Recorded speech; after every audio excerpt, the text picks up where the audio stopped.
Do you know this word? I'm sure you are seeing this word for the first time. Well, let's begin with its pronunciation. Can you guess how many syllables are there in this word?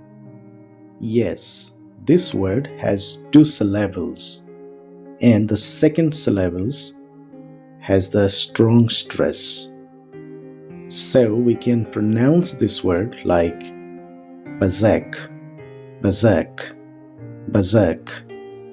BERSERK means out of control with anger or excitement. अनियंत्रित रूप से क्रोधित या उत्तेजित.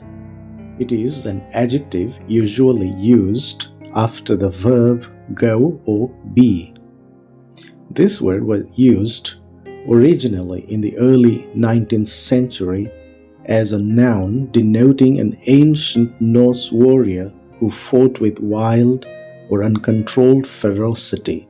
In this way, it inspired the adjective we know to mean crazed. This can also mean frenzied, as if possessed by demon.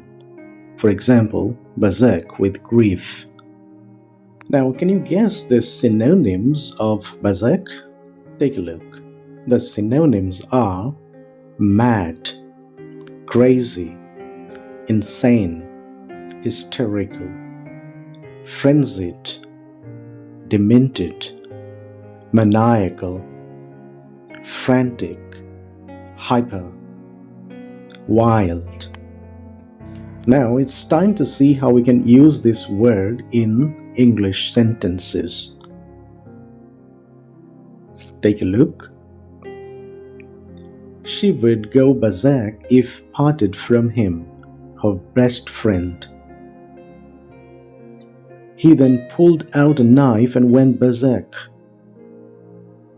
Doors can be locked only in extreme circumstances, such as a prisoner going berserk. If you have understood this word, please write a sentence using the word in the comment box below.